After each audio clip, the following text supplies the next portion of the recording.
2019ರಲ್ಲಿ BJP ಮೈತ್ರಿಕೂಟಕ್ಕೆ ಜಿಗಿಯುವ ನಾಟಕ ಮಾಡಿ ಪರಾರಿಯಾಗಿ ಬಚಾವಾಗಿದ್ದ ಅಜಿತ್ ಪವಾರ್ ಹೇಳಿದ್ದು ಅದಾನಿ ಬಿಜೆಪಿ ನಂಟಿನ ಬಗ್ಗೆ ಏನೋ ಹೇಳಿದ್ರು. ಮಹಾರಾಷ್ಟ್ರ ಸರ್ಕಾರ ರಚನೆ ಕೊಡ್ತಾಗ ಅವ್ರು ಗೌತಮ್ ಅದಾನಿ ಇದ್ದರು ಅಲ್ಲಿ ಅಂತ ಚರ್ಚೆ.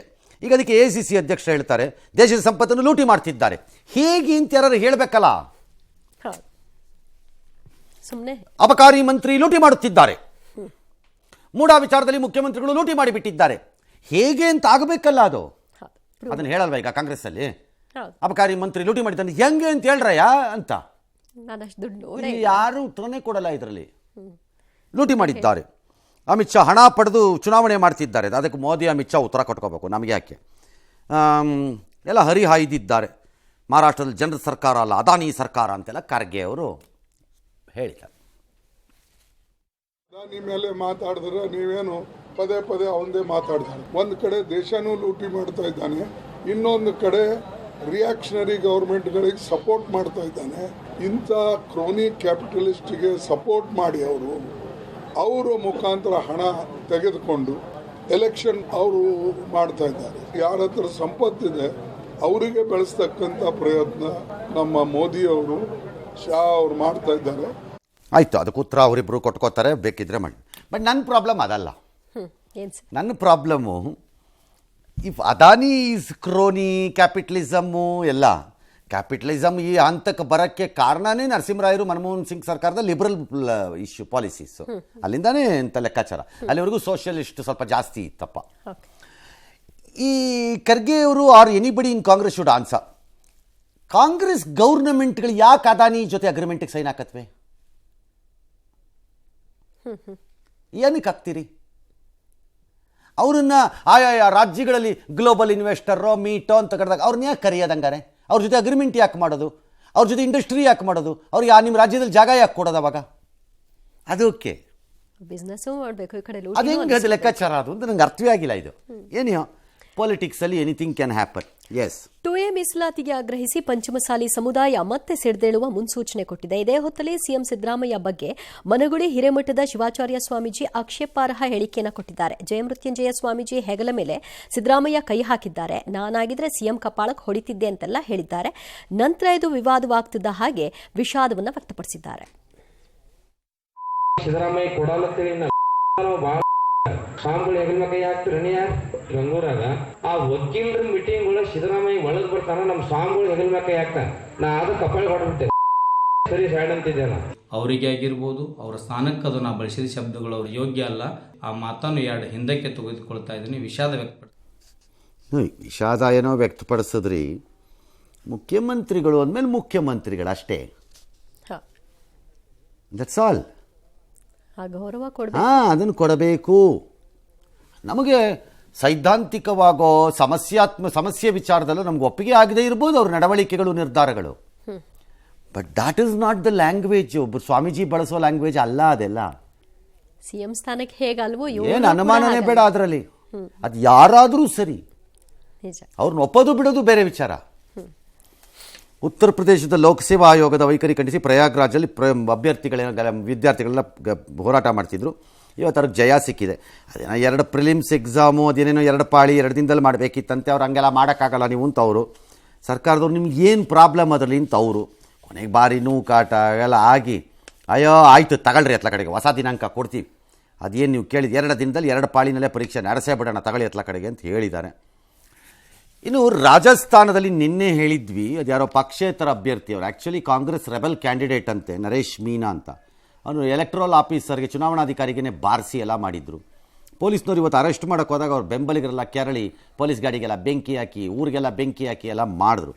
ಪೊಲೀಸ್ನವ್ರು ಎಲ್ಲರನ್ನೂ ಬಂಧಿಸಿ ಎಳ್ಕೊಂಡು ಹೋಗಿದ್ದಾರೆ, ಆ ವ್ಯಕ್ತಿನೂ ಸೇರಿದಂತೆ. ಚೆನ್ನೈ ವೈದ್ಯ ಬಾಲಾಜಿ ಮೇಲಿನ ದಾಳಿ ಪ್ರಕರಣ ರಾಜಕೀಯ ತೀವ್ರ ಸ್ವರೂಪವನ್ನು ಪಡ್ಕೊಂಡಿದೆ. ಕಲೈನಾರ್ ಸೆಂಟಿನರಿ ಆಸ್ಪತ್ರೆಯ ವೈದ್ಯ ಬಾಲಾಜಿ ಮೇಲೆ ದಾಳಿ ನಡೆಸಿದ್ದು ಉತ್ತರ ಭಾರತೀಯ ಎಂಬ ತಪ್ಪು ಮಾಹಿತಿಯನ್ನ ಅಲ್ಲಿನ ಆರೋಗ್ಯ ಸಚಿವರು ಕೊಟ್ಟರು. ಅದು ವಿವಾದ ಕಾರಣವಾಯಿತು. ಚಿಕಿತ್ಸೆ ನೆಪದಲ್ಲಿ ಆಸ್ಪತ್ರೆಗೆ ಬಂದ 4 ಈ ಕೃತ್ಯವನ್ನ ಎಸಗಿದ್ದಾರೆ ಅಂತೆಲ್ಲ ಹೇಳಿದ್ರು. ಇದರ ಬೆನ್ನಲ್ಲೇ ತಮಿಳುನಾಡಿನಲ್ಲಿ ದ್ರಾವಿಡ ಮತ್ತು ಉತ್ತರ ಭಾರತೀಯ ಕಿಚ್ಚು ಹೊತ್ಕೊಳ್ತು. ವಾಸ್ತವದಲ್ಲಿ ಆಗಿರೋದು ವಿಘ್ನೇಶ್ ಎಂಬ ವ್ಯಕ್ತಿ ಏನಿದ್ದಾನೆ ಆತ ಉತ್ತರ ಭಾರತೀಯನಲ್ಲ, ತಮಿಳುನಾಡಿನವನೇ ಅನ್ನೋದು ಗೊತ್ತಾಗಿದೆ. ನಂತರ ಬಿಜೆಪಿ ನಾಯಕರು ಆಕ್ರೋಶವನ್ನು ವ್ಯಕ್ತಪಡಿಸಿದ್ರು, ತೀವ್ರವಾಗಿ ಖಂಡಿಸಿದ್ರು. ಇಂತಹ ಬೆಂಕಿ ಹಚ್ಚುವ ಹೇಳಿಕೆಗಳು ಸೂಕ್ತ ಅಲ್ಲ, ಕ್ಷಮೆ ಕೇಳಬೇಕು ಅಂತ ಒತ್ತಾಯಿಸಿದ್ರು. ಇಷ್ಟೆಲ್ಲ ಆದಮೇಲೆ ಆರೋಗ್ಯ ಸಚಿವರು ತಮಗೆ ಸಿಕ್ಕ ತಪ್ಪು ಮಾಹಿತಿಯಿಂದ ಹೀಗಾಗಿದೆ, ನಾನು ಸಹ ತಪ್ಪು ಮಾಹಿತಿ ಕೊಟ್ಟಿದ್ದೀನಿ ಅಂತ ವಿಷಾದ ವ್ಯಕ್ತಪಡಿಸಿದ್ರು. ಈಗ ಒಂದು ವೇಳೆ ಈ ಹೇಳಿಕೆಯನ್ನು ಬೇರೆ ಯಾರು ಕೊಟ್ಬಿಟ್ಟಿದ್ರೆ ಸರ್ಕಾರದವ್ರು ಕೇಸ್ ಹಾಕೋರು ಅವ್ರ ಮೇಲೆ. ಜನರಲ್ಲಿ ರೊಚ್ಚು ಎಬ್ಬಿಸಲು, ಕಿಚ್ಚು ಎಬ್ಬಿಸಲು, ಡ್ಯಾಶು ಡ್ಯಾಶು ಡ್ಯಾಶು ಅಂತ ಹೇಳಿ ಹಾಕೋರ ಮೇಲೆ ಒಂದು ಕೇಸ್ ಹೊಂದ್ಬಿಡೋರು. ಈಗ ಯಾರ ಮೇಲೆ ಕೇಸ್ ಹಾಕ್ತೀರಿ? ಸಚಿವರ ಮೇಲೆ ಹಾಕಕ್ಕಾಗತ್ತಾ? ಹಾಕ್ತಾರ?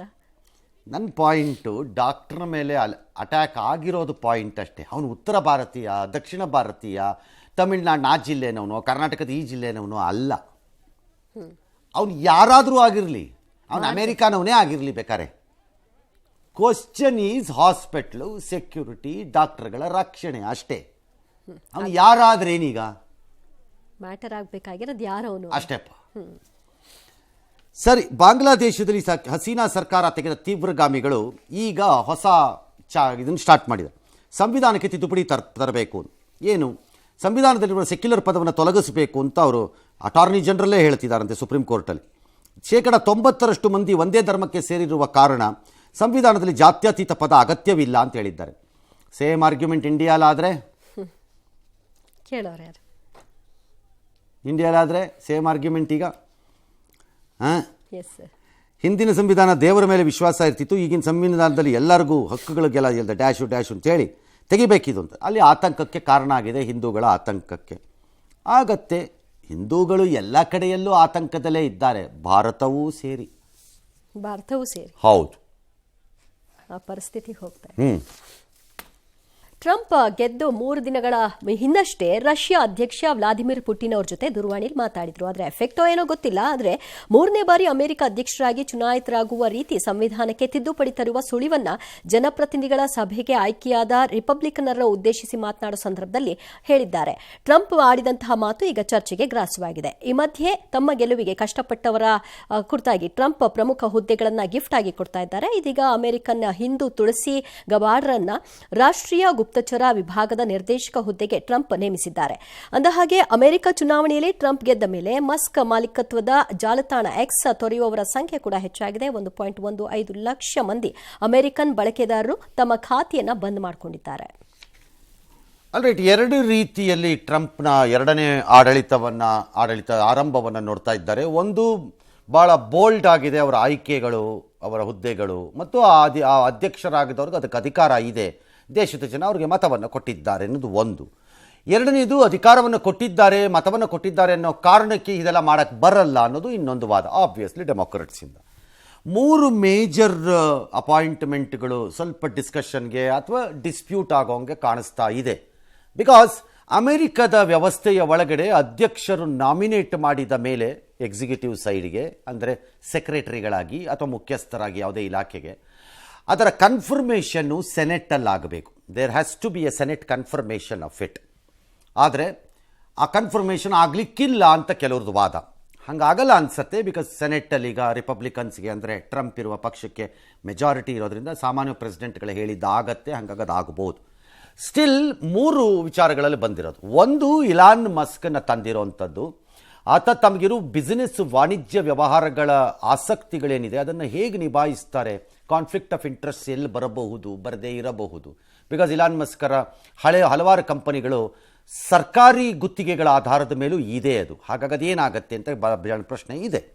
ಎರಡನೇದು, ಅವರ ಅಡ್ವೊಕೇಟ್ ಜನರಲ್ ಒಬ್ಬರನ್ನ ಯಾರನ್ನೋ ಮಾಡ್ಕೊಂಡಿದ್ದಾರೆ, ಅವರ ಬಗ್ಗೆ ವಿಪರೀತವಾದಂತಹ ಕ್ವಶನ್ಗಳು ಬರ್ತಾ ಇದೆ. ಬಿಕಾಸ್ ಅವ್ರು ಹಾರ್ಡ್ಲಿ 1 ವರ್ಷನೋ 2 ವರ್ಷನೋ ಲಾಯರ್ ಆಗಿ ಪ್ರಾಕ್ಟೀಸ್ ಮಾಡಿದವರು ಅವ್ರನ್ನ ತಂದು ಅಡ್ವೊಕೇಟ್ ಜನರಲ್ ಮಾಡಿದ್ರೆ ಹೇಗೆ?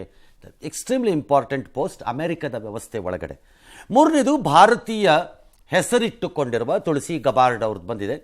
ಫಸ್ಟ್ ಟೈಮ್ ಡೆಮೊಕ್ರೆಟ್ ಆಗಿ ಎಲೆಕ್ಟ್ ಆಗಿದ್ದಂಥ ಆಕೆ ಭಗವದ್ಗೀತೆಯ ಮೇಲೆ ತನ್ನ ಪ್ರಮಾಣ ವಚನವನ್ನು ಆಕೆ ಸ್ವೀಕಾರ ಮಾಡಿ ವಿಪರೀತವಾಗಿ ಫೇಮಸ್ ಆದರೂ, ಭಾರತವೂ ಸೇರಿದಂತೆ. ಆಕೆ ಮೂಲ ಭಾರತೀಯರಲ್ಲ. ಆಕೆಯ ತಾಯಿ ಹಿಂದೂ ಧರ್ಮವನ್ನು ಪಾಲನೆ ಮಾಡಿದವರು ಮತ್ತು ಹಿಂದೂ ಧರ್ಮಕ್ಕೆ ಮತಾಂತರ, ಅಂದರೆ ಆ ಧರ್ಮಕ್ಕೆ ಬಂದಿದ್ದವರು. ತಾಯಿ ಅವರು ಹಸ್ಬೆಂಡ್ ಏನೋ ಬೇರೆ ಏನೋ ದೇಶದವರು. ಆದರೆ ಆಕೆ ಹಿಂದೂ ಧರ್ಮಕ್ಕೆ ಬಂದ ನಂತರ ತನ್ನ ಎಲ್ಲ ಮಕ್ಕಳಿಗೆ ಹಿಂದೂ ಧರ್ಮದ ಹೆಸರುಗಳನ್ನೇ ಇಡುತ್ತಾ ಹೋದರು. ಹಾಗಾಗಿ ಆಕೆ ತುಳಸಿ ಗಬಾರ್ಡ್ ಅವರ ಗಂಡನ ಹೆಸರು. ಆಕೆ ಡೆಮೊಕ್ರೆಟಿಕ್ ಪಕ್ಷದಲ್ಲಿ ಸೆನೆಟರ್ ಆಗಿ ಅಂದರೆ ನಮ್ಮ MP ಥರ ಆದವರು. ನಂತರ ಆ ಪಕ್ಷದಲ್ಲಿದ್ದಾಗಲೇ ಟ್ರಂಪ್ನ ಭೇಟಿ ಮಾಡಿದ್ರು. ನಂತರ 19ರಲ್ಲಿ ಡೆಮೊಕ್ರೆಟಿಕ್ ಪಕ್ಷದ ಅಧ್ಯಕ್ಷೀಯ ಅಭ್ಯರ್ಥಿ ಆಗಬೇಕು ಅಂತ ಟ್ರೈ ಮಾಡಿದವರು, ಆಗಲಿಲ್ಲ, ಕೈ ಬಿಟ್ಟರು. ಕಳೆದ 3 ತಿಂಗಳ ಹಿಂದೆ ಆಕೆ ರಿಪಬ್ಲಿಕನ್ ಪಕ್ಷವನ್ನು ಸೇರಿದ್ರು. ಹಾಗಾಗಿ ಆಕೆ ಕೈಗೆ ಹೆಂಗೆ ಕೊಡ್ತೀರಿ? ನ್ಯಾಷನಲ್ ಇಂಟೆಲಿಜೆನ್ಸ್ ಸರ್ವಿಸಸ್ ತೊಗೊಂಡೋಗಿ ಒಂದು 10-12 ಖಾತೆ ಬರೋದು, ಡಿಪಾರ್ಟ್ಮೆಂಟ್ ಬರುತ್ತೆ ಅದರಲ್ಲಿ ಅಂತ ಒಂದಿದೆ. ಬಟ್ ಇವೆಲ್ಲದರ ಮಧ್ಯೆ ನಡೀತಾ ಇದೆ. ಅವ್ರ ದೇಶದ್ದು ಅವ್ರು ಏನೋ ಒಂದು ಮಾಡ್ಕೋತಾರೆ ಫೈನಲಿ, ಗೊತ್ತಿಲ್ಲ. ಬಟ್ ಭಾರತದಲ್ಲಿರೋ ಸುದ್ದಿ ಏನಂದರೆ, ಈ ಬಾರಿ ಟ್ರಂಪಿನ ಸಂಪುಟದಲ್ಲಿ ಭಾಳ ಜನ ಭಾರತದ ಬಗ್ಗೆ ವಿಪರೀತ ಪ್ರೀತಿ ಅಲ್ದಿದ್ರು ಕೋಪ ಇಟ್ಕೊಂಡಿರೋರು ಇಲ್ಲಪ್ಪ ಅಂತ ಹೇಳ್ತಿದ್ದಾರೆ. ಎಸ್, ರಷ್ಯಾದಲ್ಲಿ ಪುಟಿನ್ ಬಗ್ಗೆ ಯಾರು ಸೊಲ್ಲೆತ್ತಿದ್ರೆ ಡಮಾರ್ ಅನ್ನಿಸ್ಬಿಡ್ತಾರೆ ಅಂತ ಒಂದು ಸುದ್ದಿ. ಈಗ ನೋಡಿದ್ರೆ ಯಾರೋ ಪ್ರಮುಖ ಶೆಫ್ ಅಂತೆ, ಅಲೆಕ್ಸಿ ಜೆಮಿನ್ ಅಂತ. ಅವರು ಕ್ರೈಮಿಯಾ ಮೇಲೆ ದಾಳಿ ಆದಾಗ ಪುಟಿನ್ ಸರ್ಕಾರದ ವಿರುದ್ಧ ಬಹಿರಂಗ ಖಂಡಿಸಿದ್ರು. ಮತ್ತು ಆತ ನಂತರ ಲಂಡನ್ಗೆ ಹೋಗಿದ್ರು. ಮೊನ್ನೆ ಯಾವುದೋ ಪುಸ್ತಕದ ಪ್ರಚಾರಕ್ಕೋಸ್ಕರ ಸರ್ಬಿಯಾಗಿ ಹೋಗಿದ್ದಾರೆ. ಹೋಟೆಲ್ ರೂಮಲ್ಲೇ ಈಗ ಅವ್ರ ಹೆಣ ಸಿಕ್ಕಿದೆ. ಯಾಕೆ ಅಂತ ಗೊತ್ತಿಲ್ಲ. ಮುಗೀತು ಕತೆ ಅಷ್ಟೇ. ಇನ್ನು ಅಮೆರಿಕ ಅಧ್ಯಕ್ಷರು 3ನೇ ಸ್ಥಾನ ಅವಧಿಗೆ ಹೇಳ್ತಾ ಇದ್ದಾರೆ. ಅಷ್ಟು ಈಸಿ ಅಲ್ಲ. ಜಾರ್ಜ್ ವಾಷಿಂಗ್ಟನ್ ಟೈಮಲ್ಲೇ ಪ್ರಸ್ತಾಪವಾದಂತಹದ್ದದು. ಆದರೆ ಬಹಳ ಅಧ್ಯಕ್ಷಗಳು ಅದಕ್ಕೆ ಒಂದು ಘನತೆವೆತ್ತ ದಾರಿಯನ್ನು ಹಾಕಿಕೊಟ್ಟು ಹೋಗಿದ್ದಾರೆ. ಯಾಕೆ 2ನೇ ಬಾರಿ ಆದವರು 3ನೇ ಬಾರಿ ಆಗಬಾರ್ದು ಅನ್ನೋದಕ್ಕೆ ಆಗ ಬರೆದಿರೋ ಅಧ್ಯಕ್ಷರದು. ನಾನು ಈಗ ಹೇಳ್ತಿರೋದಲ್ಲ. ಅಂದರೆ 3ನೇ ಬಾರಿ ಆಗುವ ಹೊತ್ತಿಗೆ ಆತ ಡಿಕ್ಟೇಟರ್ ಆಗಿಬಿಡ್ಬೋದು ಅಂತೆಲ್ಲ ಬರೆದುಬಿಟ್ಟಿದ್ದಾರೆ. ಹಾಗಾಗಿ 2 ಟರ್ಮ್ ಸಾಕು ಅಂತ ಅವ್ರು ಮಾಡ್ಕೊಂಡಿದ್ದಾರೆ. ಇವ್ರು ಪ್ರಯತ್ನ ಪಟ್ಟ ತಕ್ಷಣ ಆಗಬಿಡುತ್ತೆ ಅಂತೇನು ಅಲ್ಲ ಅದು. ಎಸ್.